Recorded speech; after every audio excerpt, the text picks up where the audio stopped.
ప్రవచనకారుడు గరికపాటి వారు ఇప్పుడు ఆంధ్రప్రదేశ్ ప్రభుత్వ సలహాదారుగా కూడా ఉన్నారు.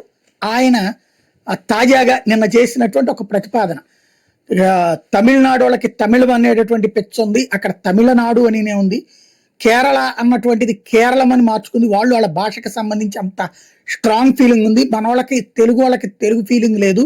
ఆంధ్ర అనే పేరులో అసలు తెలుగుదనం ఎక్కడుంది, తెలుగునాడు అని పెడదామని ఒకనాడు ఎన్టీ రామారావు అనుకున్నారు.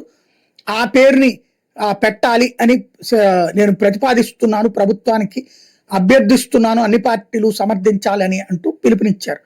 దీనికి ఆంధ్రప్రదేశ్ సాధు పరిషత్కి సంబంధించినటువంటి స్వామి నాయకులైనటువంటి స్వామి కమలానంద భారతి స్వామి ఇప్పుడు తీవ్ర ఆగ్రహం వ్యక్తం చేశారు. అసలు ఆయనకి గరికపాటి ఆంధ్రాలో ఉండట్లేదు, ఆయన ఉండేది హైదరాబాద్లో, తెలంగాణలో.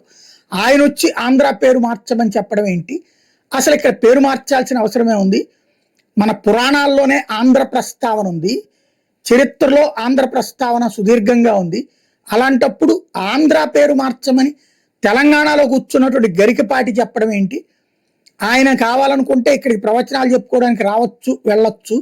కానీ ఈ రాష్ట్రం ఎట్లుండాలో, ఈ రాష్ట్రం పేరు ఎట్లుండాలో నిర్ణయించే హక్కు ఆయనకి లేదు, అధికారం ఆయనకి లేదు అంటూ తీవ్రంగా ఘాటుగా స్పందించారు.